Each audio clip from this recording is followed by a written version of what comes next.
তুমি বিবেকী হও, তুমি কি কাজ করছো, কোন পজিশনে আছো, কত টাকা আয় করে, এগুলো ইমেটেরিয়াল। আমাদের যে যেখানে আছে প্রত্যেকে বলছে তোমার দ্বারা হবে না, কেউ বলছেন না, তোমার প্রত্যেকের দ্বারা হবে। প্রত্যেকে তাঁর প্রকাশ, কেউ ছোট না। তাঁর প্রকাশ যখন, তখন কেন ভাববে আমার হবে কি হবে না, ডিপ্রেশন কেন হবে?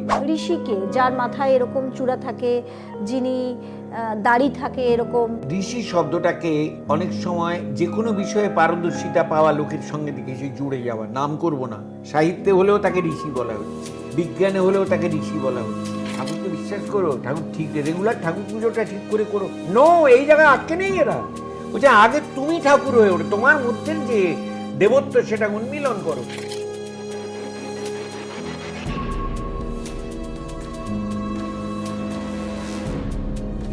নমস্কার, মাইথোলজি বাই রেনেসার পডকাস্টের আরও একটা এপিসোডে আপনাদের সবাইকে স্বাগত। আজকে একটা অন্য রকমের বিষয় নিয়ে আলোচনা করব, যে বিষয়টা আমার মনে হয় এখনকার সময়ও খুব প্রাসঙ্গিক, এবং এই যে বিষয় নিয়ে আজকে আলোচনা করব সেটা আপনাদের জীবনে অত্যন্ত দরকার। আসলে আমরা আমাদের জীবনে চলতে গিয়ে অনেক কিছু তো পাই, আমাদের সুখ আছে, আমরা মনে করি আমরা শান্তিতেও আছি, কিন্তু জীবনে কি করব কি করব না, কোনটা করা উচিত কোনটা করা উচিত না, আমার জীবনের লক্ষ্য কি, এগুলো নিয়ে আমরা প্রত্যেকে কিন্তু কোথাও না কোথাও কনফিউজড। এইটা জানার জন্য সহজ সরল কিছু উপায় রয়েছে, আর সেই উপায় জানতে একজন প্রাজ্ঞ বিজ্ঞ মানুষের কাছে আসাটাই আমি শ্রেয় মনে করলাম। তাই আরও একবার আজ চলে এসেছি আচার্য অজয় ভট্টাচার্যের কাছে। স্বাগত আপনাকে আমার অনুষ্ঠানে। এমন অনেক মানুষ ছিলেন যারা হয়তো ঈশ্বরে বিশ্বাস করতেন না, কিন্তু চেতনায় বিশ্বাস করতেন। এমন অনেক মানুষ ছিলেন যারা মূল্যবোধ, জীবনবোধ এগুলো শিক্ষা আকারে লিখে গিয়েছেন, লিপিবদ্ধ করে গিয়েছেন। তাই আমাদের জীবনে এই লিপিবদ্ধ যে গ্রন্থগুলি, তার কি বলবো, প্রভাব অত্যন্ত, আমরা তা অনেক সময় বুঝি না। তাই বোঝাবার জন্য খুব সহজ করে, একেবারে সিরাপের মতন, জলের মতন তরল করে বোঝাবার জন্যই আজকে এই মানুষটির কাছে আসা। সেই গ্রন্থটির নাম উপনিষদ, এবং আজ আপনার কাছে এসেছি। আমরা একটা উপনিষদের উপর সিরিজ করছি, তাই বারে বারে আমাদের জীবনে উপনিষদ এসছে, কিন্তু এবং এই মাইথোলজি বাই রেনেসাতেও সেটাই নিয়ে আসার চেষ্টা করেছি। কিন্তু আজকে আমি পুরোপুরি যে উপনিষদের বিষয় আপনার কাছে জানতে চাইছি তা নয়, কিন্তু আমি জানতে চাইছি যে আমার অনেক দিনের প্রশ্ন, এবং এটা মনে হয় অনেক মানুষও জানতে চাইবেন, ঋষিকে, যার মাথায় এরকম চূড়া থাকে, যিনি দাড়ি থাকে এরকম, হয়তো বস্ত্র হিসাবে শুধু ধুতি পরে ঘুরে বেড়ান, গেরুয়া বসন পরেন, এরাই কি ঋষি, না ঋষির সংজ্ঞাটা আলাদা? প্রশ্নটা শুনতে খুব সহজ, ছোট্ট প্রশ্ন, কিন্তু এর যে রহস্যটা, যেটা উত্তরটা আমি জানি না কতটা আমার দ্বারা প্রকাশিত হবে, সেটা খুব মর্মভেদী। আমরা ঋষি শব্দটাকে অনেক সময় যে কোনো বিষয়ে পারদর্শিতা পাওয়া লোকের সঙ্গে দেখেছি জুড়ে যাওয়া। নাম করব না, সাহিত্যে হলেও তাকে ঋষি বলা হচ্ছে, বিজ্ঞানে হলেও তাকে ঋষি বলা হচ্ছে। ঋষয়ের সত্যদ্রষ্টা আরো। ঋষি হলেন যারা আত্মতত্ত্বের যে আলো, অমৃতবোধের যে আলো, আমাদের ফান্ডামেন্টাল মৌলিক যে আমি, মৌলিক যে আত্মতত্ত্ব, তার আলো আমাদের সামনে যারা এনেছেন, এবং সেই এটা উদ্ভাবনী না, কিন্তু এটা উন্মিলনী, মানে এটা খুলে দেওয়া, তার যারা পথদ্রষ্টা, তাদের আমরা ঋষি বলি। এবারে শুধু কি ঋষি শব্দটা এখানে সীমাবদ্ধ? এবার তার সঙ্গেই তাই বলি, এই ঋষিকুলের যে মূল তত্ত্ব, সেইটাকে বোঝাবার জন্য নানা রকম ভাবে উপলব্ধির আলোকে যারা পথ তৈরি করে দিয়েছেন, তাদেরও আমরা ঋষি বলি। কারণ তাদের দেখানোটা তো সেই মূল ঋষির সেই তত্ত্বকে ধরি। তাহলে এই যে জায়গা, তাহলে একটা পেলাম আমরা যারা তত্ত্বদর্শী, আরেকটা হলাম তত্ত্ববোধে জাগরণের জন্য যে পথ, সেটাকে প্রদর্শন করা। আমি একটু নামে কিছু বলি, তাহলে বুঝবেন। আমি এখানে আলাদাভাবে শুধু উপনিষদ কি বেদ কি গীতা কি এরম চণ্ডী এরম ভাবে বলছি না, বুঝতে পারবেন তাহলে। যেমন যাজ্ঞবল্ক্য, পতঞ্জলি, নারদ, পরশুরাম, বিবস্বান, শাণ্ডিল্য, মেধস, মার্কণ্ডেয়, দত্তাত্রেয়, যাজ্ঞবল্ক্য, শুনক, বাৎস, ভরদ্বাজ, কশ্যপ, কাশ্যপ, পত্রী, অগস্ত্য, দুর্বাসা, সোমদেব, বশিষ্ঠ, বিশ্বামিত্র, ঋভু, অষ্টাবক্র, চবন, ভরত, পাণিনি, বাৎসায়ন, বাল্মীকি, রোমহর্ষণ, সুখদেব, সনত কুমার, সনক, সনন্দন, সনাতন, তারপর কবি, হরি, অন্তরিক্ষ, পুলস্ত, এরকম আমি অজস্র নাম বলতে পারি। অজস্র নাম মানে এলেবেলে না, কিন্তু এটা প্রত্যেকের দৃষ্টিভঙ্গি হলে কিন্তু মানুষের উন্নয়ন। আত্মা নামক স্বার্থ জগদ্ধিতায়, যে আত্মবোধে জাগো, জগতের হিতে নামো। সুতরাং এই যে ধারা এদের মধ্যে দিয়ে এলো, মধ্যযুগেও আমরা পেয়েছি মধুসূদন সরস্বতী, বিদ্যারণ্য স্বামী, তিরুভাল্লুভর, তারপরে তুকারাম, একনাথ, নামদেব, সমর্থ রামদাস, অনেক। আমি নামের বলে মনে হয় নামাবলীর মতো নাম বলে যাওয়া হবে। এদের আমি মুখস্থ করে নাম বলছি না, এটা সব সময় ভেতরে মনে হয় যেন তারা আমাদের এই আলো দিয়ে আছেন। সেই জন্য কাগজ দেখে নাম বলতে হয় না এদের, এরা জড়িয়ে আছেন আমাদের। যে সনাতন মানে কিন্তু এখানে সাম্প্রদায়িক কোনো সীমানা না রেখে বলছি, সনাতন যে জ্ঞান উন্মেষণের ধারা, তাতে এরা জড়িয়ে। আজও কি নেই? আজও দেখো না, আমি যে তুকারাম ইত্যাদির কথা বললাম, চৈতন্য পরবর্তী শ্রীকৃষ্ণ চৈতন্যদেব, তার পরবর্তী ক্ষেত্রে, তার আগের ক্ষেত্রে যদি বিশেষভাবে এই যে নাম বললাম তার বড় নাম কিছু দিতে, রামানুজাচার্য, মধ্যাচার্য, বল্লভাচার্য, বুঝেছো, নিম্বার্ক আচার্য, আর শঙ্করাচার্যর নাম তো একেবারে মানে সর্বাগ্রে মধ্যযুগে বলা উচিত। আর তার পরবর্তীকালে আমি এই যে নামগুলো বলছি, শুনলাম তো কি হলো যদি বলা হয়, এই নামগুলো শুনে এদের প্রত্যেকের শিক্ষা নিয়ে প্রত্যেক মানুষের কাছে আলো পাওয়ার ব্যাপার আছে। এই যুগের নামগুলো বলবো, এই নাম বলা তো একটা সার্থকতা আছে, এই নামগুলোর সঙ্গে আমাদের পরিচিত থাকা উচিত। আমাদের ধমনীতে বলছি এই নাম, যদি তুমি বলো সংকীর্ণভাবে, আপনি কেন এখানে কোনো খ্রিস্টানের নাম বলছেন না, ইহুদির নাম বলছেন না, বলতে আপত্তি নেই। আমি ভারতবর্ষের পরিসরেরটা বলছি আর কি। ভারতবর্ষের পরিসরে যেই জায়গাটা অবধি বললাম, সেখানে তো অ্যাকচুয়ালি অন্যদের নাম বলার কোনো স্কোপ নেই। শঙ্করাচার্যের পরবর্তীকালে কিছু বলা যায়, হ্যাঁ, কিন্তু আমি সেই নামের মধ্যে এখন ঢুকছি না। এখন যখন একটা সনাতন ধারাটাকে ধরে বলছি, আমি একটু ডাকছি তাদের প্রতি শ্রদ্ধা জানিয়ে। তাদের নাম আমি করছি না বটে এখানটা, কারণ এটা ধারাটা চেনাবো বলে। এবারে এই যে দিকটা বললাম, তাহলে ওটা কি ওই চৈতন্য মহাপ্রভুর পরে ওখানে অপশ্রয় ওই শেষ হয়ে গেল? না, রামপ্রসাদ, ত্যাগরাজ, রামমোহন, রামমোহন নাম বলাও জেনে রেখো এই গ্রুপেই কিন্তু। রামমোহন, দয়ানন্দ সরস্বতী, সহজানন্দ স্বামী নারায়ণ, রামলিঙ্গ স্বামী, তৈলঙ্গ স্বামী, বামাখ্যাপা, রমন মহর্ষি, রাম ঠাকুর, বিবেকানন্দ, শ্রী অরবিন্দ, বা আনন্দময়ী, এই একদম তৈলঙ্গ স্বামী, বামাখ্যাপা বলেছি। তারপর তোমার ভারত সেবাশ্রম সংঘের প্রতিষ্ঠাতা স্বামী প্রণবানন্দ, পরমহংস যোগানন্দ, এর প্রত্যেকের মধ্যে দিয়ে বিচ্ছুর সেই উপনিষদের বাণী, খালি যুগোপযোগী করে। ফলে তোমার যদি মনে হয় সেই উপনিষদই পড়তে হবে, পড়ো না, তুমি এদের কথা পড়ো, দেখবে এরা সংকীর্ণতাকে, স্বার্থপরতা, নিচতাকে পেরিয়ে নিয়ে প্রণবানন্দ, যোগানন্দ এরা কিরকম শিখিয়েছেন মানুষকে মানুষ হতে। বিবেকানন্দ তো বলেইছেন তোমরা আগে মানুষ হও। তাহলে প্রত্যেকের মধ্য দিয়ে দেখো, ঠাকুরকে বিশ্বাস করো, ঠাকুর ঠিক রেগুলার ঠাকুর পুজোটা ঠিক করে করো। নো, এই জায়গায় আটকে নেই এরা। বলছে আগে তুমি ঠাকুর হয়ে ওঠো, তোমার মধ্যে যে দেবত্ব সেটা উন্মিলন করো। উপনিষদে আছে 3 জন গিয়েছে ব্রহ্মার কাছে, একটি অসুর, একটা মানব আর একটা দৈত্য। তারা কিন্তু মানব কুল থেকেই। উনি বললেন বলে শিখিয়ে দিলাম। দৈত্য বুঝলো, মানে অসুর বলে ঠিক বুঝেছি, আপনি বলছেন আমাদের কি? বলে কি বুঝেছো? আপনি আমাদের বলছেন দয়া করো। প্রথমে উত্তর দিয়েছেন দেবতা, দেবতা বলেছেন দমন করো, মানে দমন করো। মানব বলেছে দান করো, অসুর বলেছে দয়া করো। মানে নেগেটিভ পয়েন্ট ওই গ্রুপে। এরা কিন্তু সবাই মানুষ আসলে। দেবতার এই শিক্ষাগুলো দেখতে, এই যে আমি যাদের নাম বললাম, এরা আমাদের কিন্তু এই সেই মানুষ হওয়াটাই শিখেছে। এই যে মধ্যবর্তী যেটা দেবতা হওয়া এখন বলা নয়, সেটা আমি পরে বলছি তোমাকে। দেবতা বলেন দমন করে, মানে কি, যার প্রাচুর্য আছে, যার সব দিকে আছে, সে যেমন খুশি ভোগ করছে, কারণ সে দেখছে তার সমাজে সবার প্রাচুর্য আছে, বুঝেছো? কাউকে আমার হেল্প করার ব্যাপার নেই, সুতরাং গা ঢেলে ভোগ করো। তাই বলে মানে না, দমন করে। এই যে আমার নিজের ভোগ বিলাসে নিজেকে ঢেলে দেওয়া, এটা দমন করো। এবার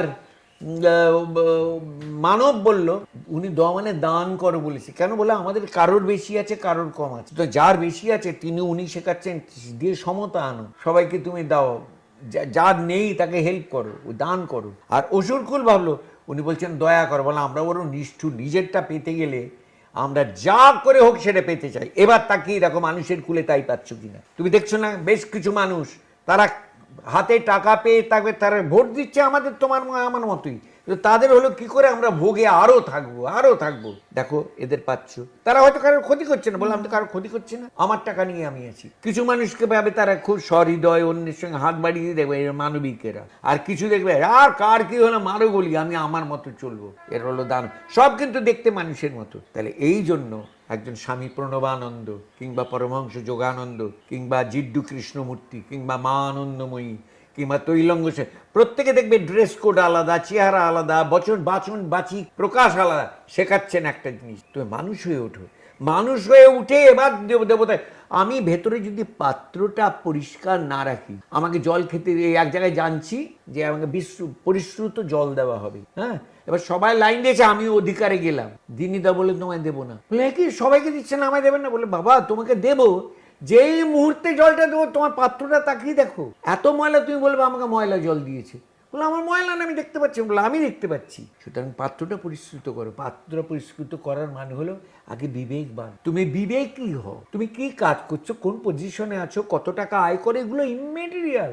এই জন্য কলেজে ঢুকতে গেলে হয়তো ওটা মেটেরিয়াল, যে তুমি অঙ্কে 95 না পেলে তোমার এখানে এন্ট্রি অনার্স দেওয়া হবে না, সেখানে ওইটা বড়।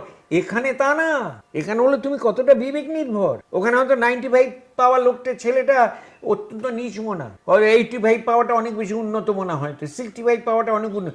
এখানে সেই না, এখানে গিয়ে ওইটাই দেখা যে আমার বিবেকের জায়গাটা, ফ্যাক্টরটা আমার কাছে কতটা স্ট্রং, দেন ওটাই আমার পাসপোর্ট ক্ষেত্রে। তাই এরা বলছে তুমি নিজেকে পরিশ্রুত করো।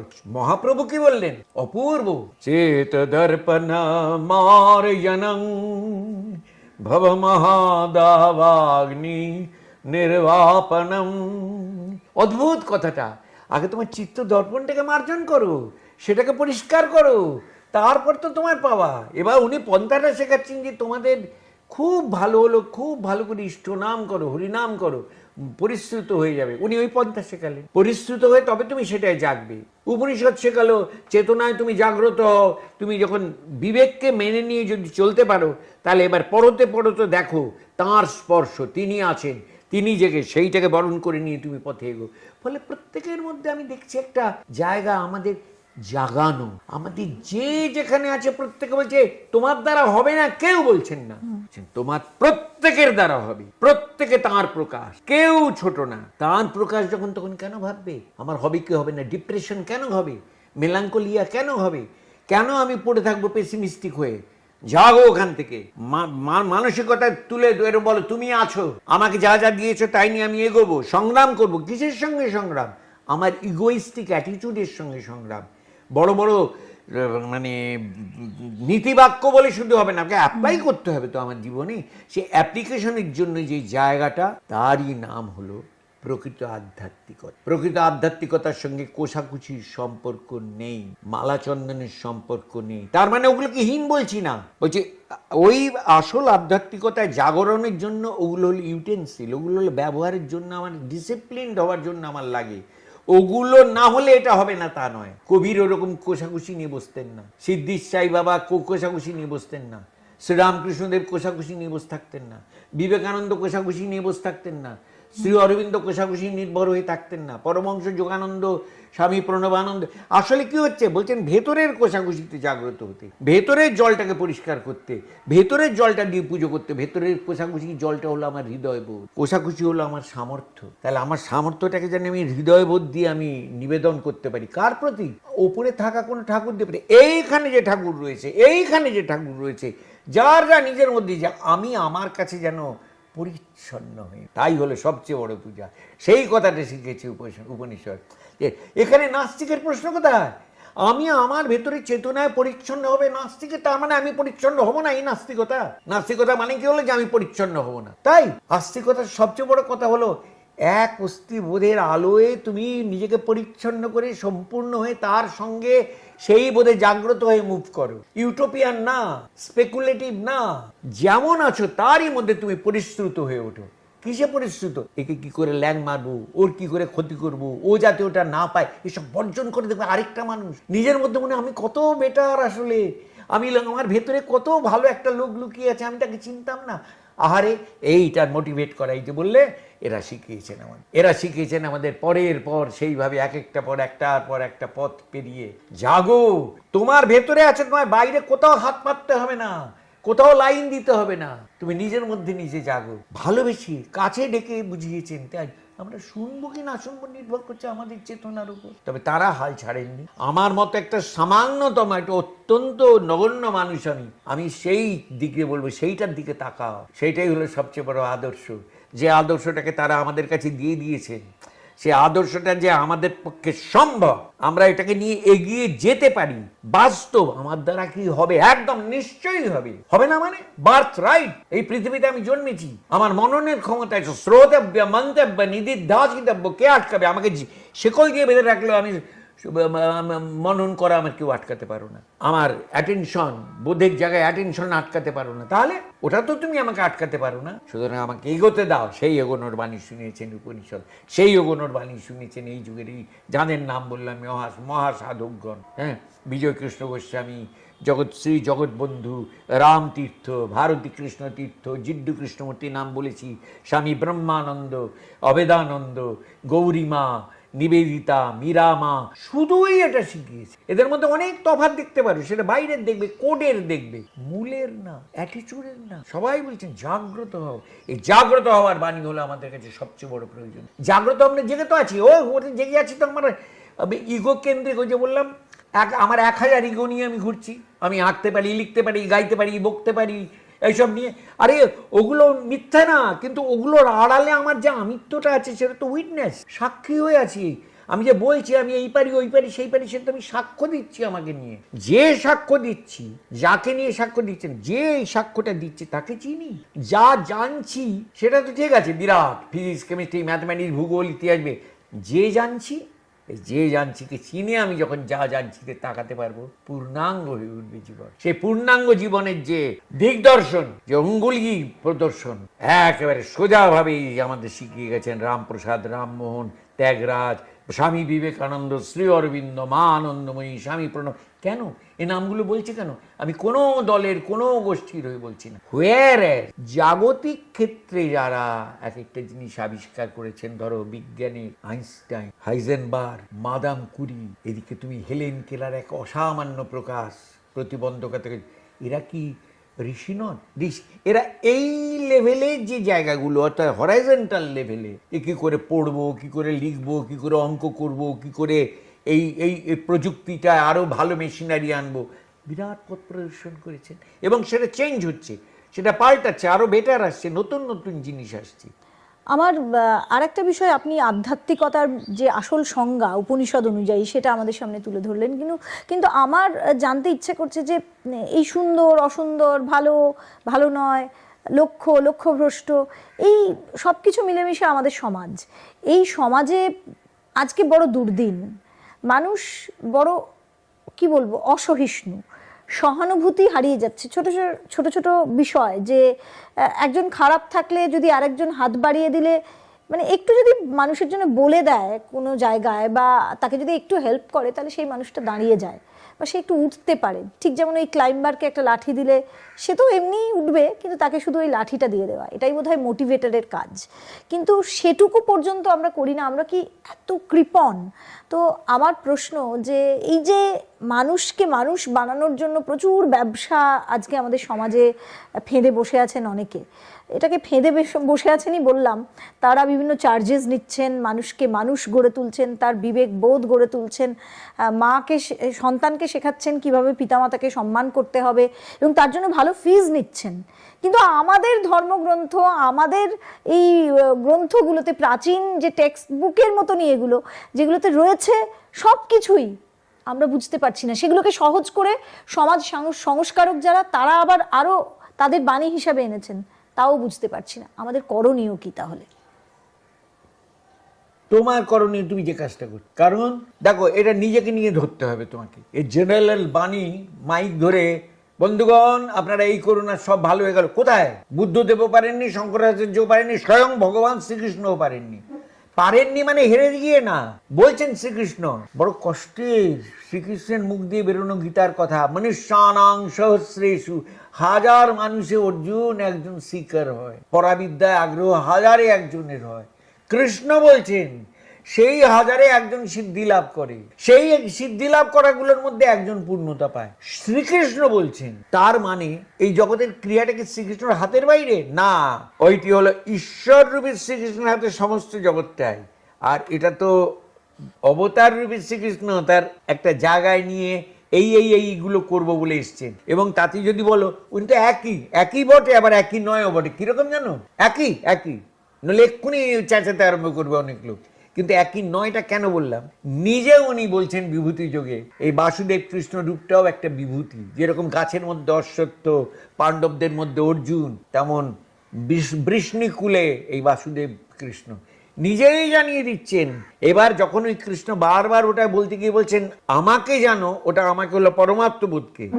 আর যখন বলছেন তুমি সমস্তর মধ্যে যিনি আছেন তার স্মরণ নাও, সেটা হলো ঈশ্বর। ঈশ্বর সর্বভূতানাং হৃদ্দেশের তিষ্ঠতি ভ্রাময়ং সর্বভূতানি যন্ত্রারূঢ়ানি মায়া। ঈশ্বর সর্বভূতের হৃদয় থেকে চালনা করছেন, ভ্রাময়ং সর্বভূতানি, সর্বজীবকে তিনি পরিচালনা করছেন। তার কথায় বলছেন, এটা বললেন ঈশ্বর বলে। আমি তোমার উত্তরেই বলছি এটা। আর পন্থা মনমনা ভব মদ্ভক্ত, তখন মনমনা মানে আমাকে, এই আমাকে মানে কিন্তু শ্রীকৃষ্ণ উনার জন্য বলছেন, অর্থাৎ মহাপুরুষদের, অবতারদের, মানে ঈশ্বরেরই কল্যাণময় যে জায়গাটায় তাকে আমরা বলি ভগবান, মঙ্গলময় প্রকাশে। আর যদি বলো মঙ্গলময় সবটাই, তাহলে পাপ কাজগুলো হচ্ছে কি করে? সঙ্গে সঙ্গে সেটা আটকে যাচ্ছে না কেন? বিরাট প্রশ্ন এটা। যদি মঙ্গলময় যে কোনো কাজের সঙ্গে, কারণ সবের পেছনেই কিন্তু কর্তা তিনি, সেটা ঈশ্বর নিরপে। আমি সূর্য দিয়ে ম্যাগনিফাইং গ্লাস দিয়ে বুঝিয়েছিলাম, সূর্য হলো নিরপেক্ষ ঈশ্বর। ম্যাগনিফাইং গ্লাস দাও, ওটা ভয়ঙ্কর তাপ এসে কাগজকে পুড়িয়ে দেবে।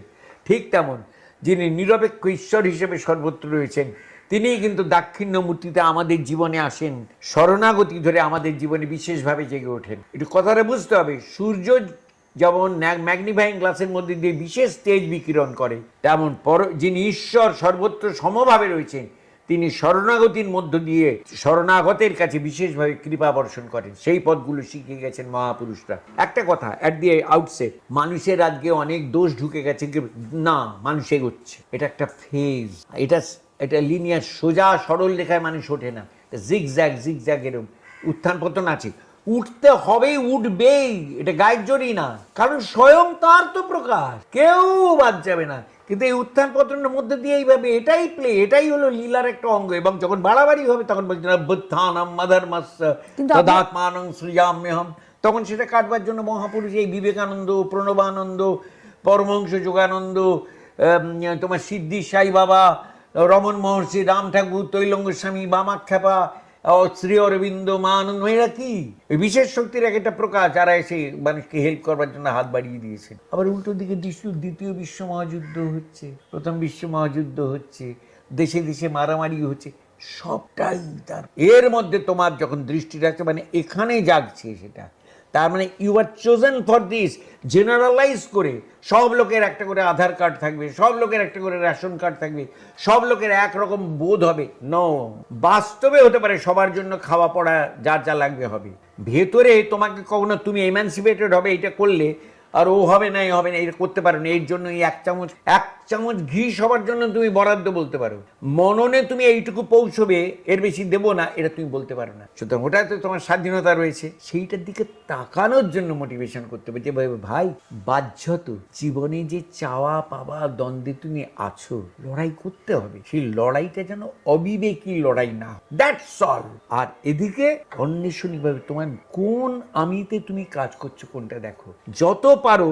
ঠিক আছে, তোমার আমি বোধ আছে, আপত্তি নেই, শুভ আমিটাকে বড় করো। আমিহীন ও বললে একটা অ্যাবসার্ড কথা, আমিহীন হবে কি, শুভ আমিটাকে বড় করো। তোমার মধ্যে যেটা দুর্মতি না, ক্ষতিকারক না, এটা ঠিক না, এই জায়গাটা করো, করে তোমার মধ্যে যেমন একটা কুলোয় চালও আছে, কাকড় আছে, এমনি করলে কি কাপড়টা আলাদা হয়ে যাবে, চালটা আলাদা হয়ে যাবে। তুমি চালটা আলাদা করে এরকম নিজের মধ্যে অন্বেষণ করো, ভাবলে কি হবে, তুমি তোমার মধ্যে থেকে নিজে দেখবে যে এই জিনিসগুলো আমাকে এগোতে প্রতিবন্ধকতা করছে, ওগুলোকে বাদ দেওয়া। আর এগুলো আমাকে এগোতে সাহায্য করে, ওগুলোকে পুষ্ট করো। অদ্ভুত জীবনের মধ্যে রূপান্তর এসে যাবে। দেখো এগুলো সব প্র্যাকটিক্যাল কথা, কিন্তু যদি কেউ বলে করে দেখা না রে আছি তো আমরা তো জেনে শুনে কোনো রকম নোংরামি করছি না, অপরাধ করছি না, নিঃশ্বাস নেওয়া যদি দোষ হয় তাহলে দোষ, হাঁটতে গেলে যদি পায়ে তলাতে পিঁপড়ে পড়ে মরাকে দোষ বলা হয় তো তাহলে দোষ, আমি এমনি এমনি করে হাঁটবো পিঁপড়ে না পড়ে, তা তো না।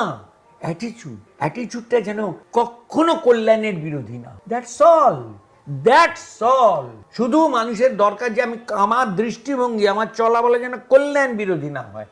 Each and every step will become divine. Each and every step, মানে চায়ের দোকানে যে চা বানাচ্ছে তার তাই, কোর্টে বসে যে বিচার করছে জজ তার তাই, রাস্তায় যে পুলিশকে গাড়ি যে কনস্টেবল হাত দেখাচ্ছে গাড়ি খেতে তার তাই, একটা জঙ্গলে যে পশুদের দেখাশোনা, একটা চিড়িয়াখানায় পশুদের দেখাশোনার ভার নিয়ে যে কাজ করছে তার তাই।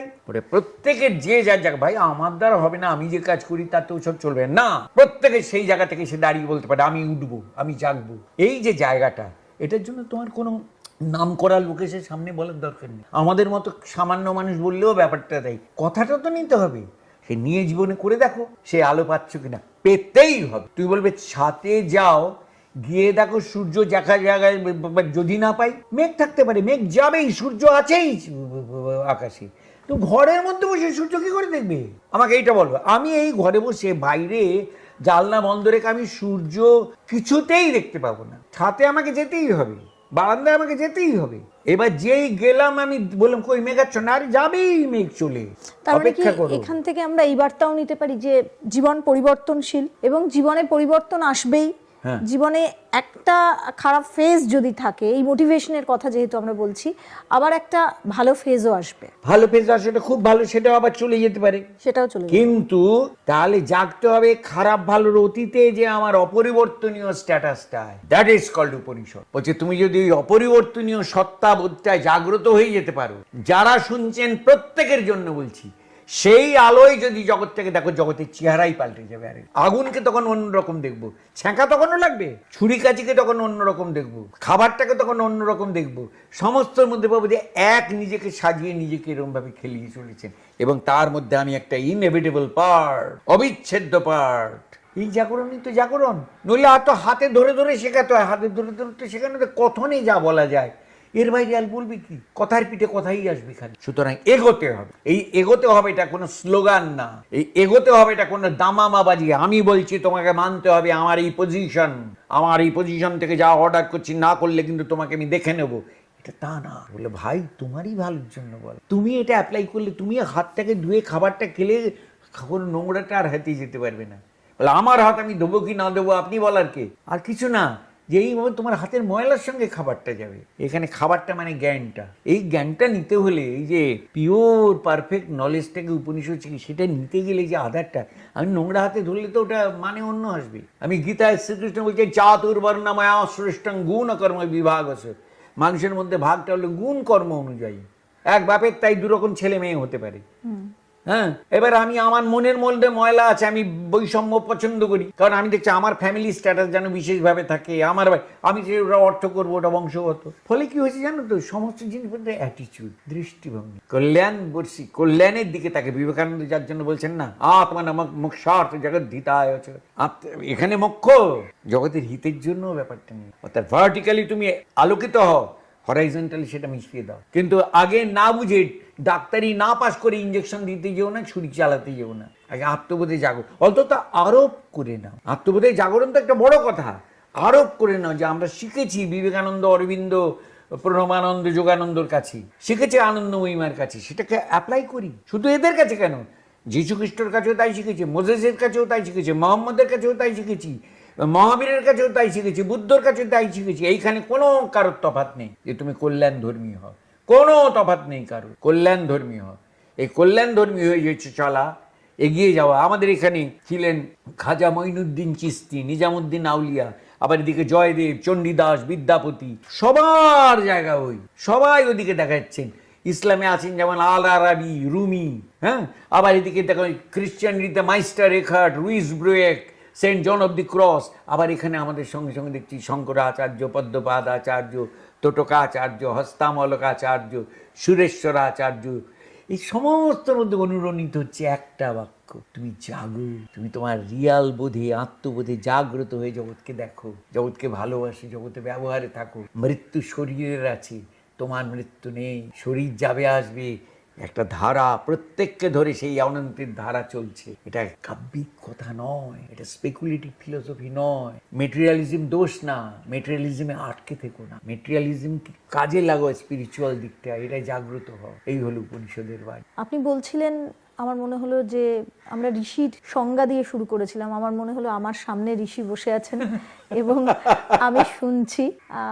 এত দূর থেকে এসে এই ইন্টারভিউটা, এই পডকাস্টটা নেওয়াটা, এটা তো একটা বাহ্যিক দিক, একটা মেটেরিয়ালিস্টিক দিক, কিন্তু দর্শকদের বোঝানোটা যেমন একটা দিক, তেমন আমার মনে হয় যে আমার এই যে জীবনটা, অর্থাৎ একটা অন্য জীবনের থেকে আবার এই আধ্যাত্মিক জীবনে, আধ্যাত্মিক কাজকর্ম বলবো, আধ্যাত্মিক জীবন এখনো কিছুই আমি করে উঠতে পারিনি, কিন্তু এটাই আধ্যাত্মিক জীবন। আধ্যাত্মিক বলে স্পেসিফিক করে দিলেই ওটা আধ্যাত্মিক রইলো না। ওটা জানেন তো কি হয়ে গেল, জলের মধ্যে ভেসে বলে কবে জলে নামবো, এটাই আধ্যাত্মিক। ফর্মটা আলাদা, ওটাও আধ্যাত্মিক।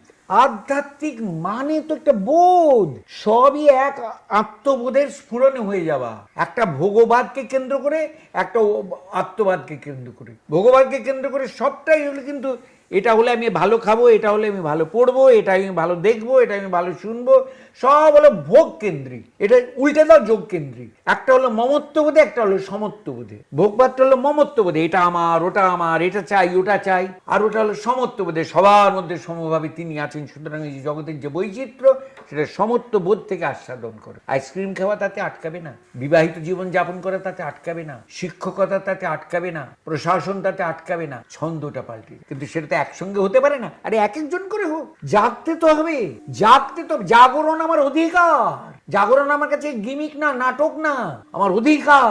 তুমি আমাকে বেঁধে রাখতে পারো, কিন্তু আমার জাগা আটকাতে পারো না। জাগরণ আমার অধিকার। আমরা মানুষ, মননশীল, আমরা পশু না।